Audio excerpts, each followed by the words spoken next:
Okay, so it's Mike reporting for ESCKAZ.com. Very fortunate to be with last year's Eurovision winner in London, Måns Zelmerlöw. Welcome to London, my friend. Thank you very much. Good to be here. Good. How's the last 12 months been? Yeah, I know you've been all over the place. Tell me some highlights from that, please. Well, they've been very hectic. I think I had like 300 travel days last year, and the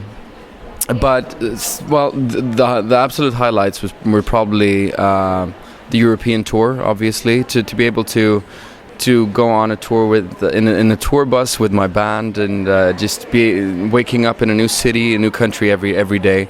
That was completely incredible, and having like fans all over Europe that knew all of my lyrics and could like, if I played an album track from an album from 2007, they could still sing along to it. Måns, have a slight confession. I'm a random journalist and I know all the lyrics, so, That's it's great. not just the fans. Okay, so tell me, how are the preparations coming along? You've got a big gig coming up in a few months in May. What's the preparations coming along? How have you been?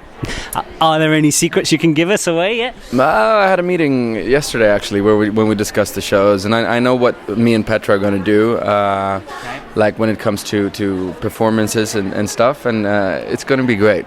I'm really looking forward to it. I feel really safe doing it with Petra, who's a genius on stage. I love her. We're good friends, and no, it can't go wrong.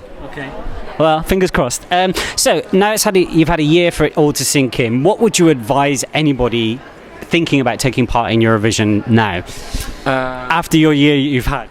Well, I would recommend anyone to do it, because a lot of my dreams have come true this year, and I know that Eurovision is just the first step. Obviously, you still have to work your ass off in order to stay in the business and try to establish yourself as a name all over Europe. But I think I'm getting there, and I know it will take time, but I'm going to fight for it. Okay, so following on from staying in the business, you've got a big career in presentation as well as your singing career. What's next for you after Eurovision finishes? Can we expect more albums, or are you going to go back to presenting, maybe some acting? Tell me some things that's coming down the line for you.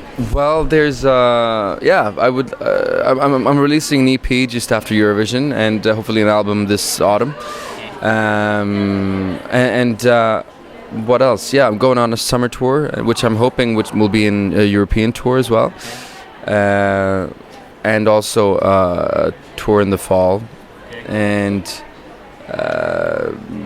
then I'm doing like I did this promise when I won Melodifestivalen that I would do the Swedish Classic, which is a lot of different kind of races. Like, I heard that's pretty hell, right? It is hell. Doing 90 kilometers of cross-country skiing, 300 kilometers of cycling, 3 kilometers of swimming upstreams, and 30 kilometers of running.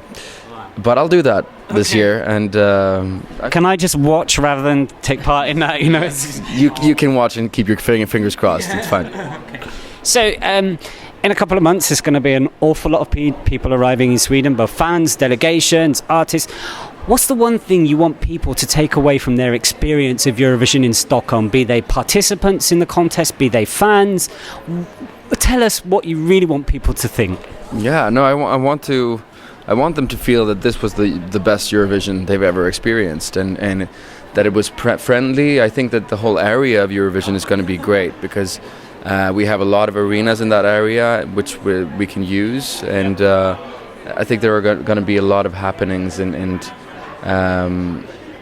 I'm really hoping that we can show the best side of Sweden. Yeah, I mean, it's like my 8th or 9th time of being in Stockholm, but quite a lot of people will be coming for the first time just because Eurovision is there. It's been a while since Eurovision was there. 2000 was the last time. Yeah, and I'm just hoping that the weather will be all right. But I've heard some of the plans for like where the Euro Club should be and stuff, and it sounds exciting, actually, to be honest. Okay, so will we see you back at the London Eurovision party this year? Any plans for that? I haven't heard anything. Okay. So this is your time to say I want to be invited. Yeah, I want to come back to London. Okay, cool. So, Måns, I know you're pushed for time today. What are your other plans while you're in London, or are you going to be disappearing back to Sweden after the gig's over tonight? I'm going back tomorrow, actually, unfortunately, but I have to keep practicing my skiing, because the race is in a bit over a week, and I'm still not there. Yeah. Okay.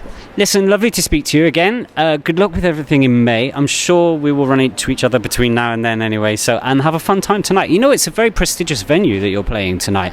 The Mean Fiddler. I mean, that's such a well-known venue in London where people used to come and they used to cut their teeth as up-and-coming artists. And if you got a gig at the Mean Fiddler in the old days, that was a real kudos thing to have. So, fantastic. congratulations on that. Thank you very much. Listen, good luck with everything. Thanks for your time. Thank you very much.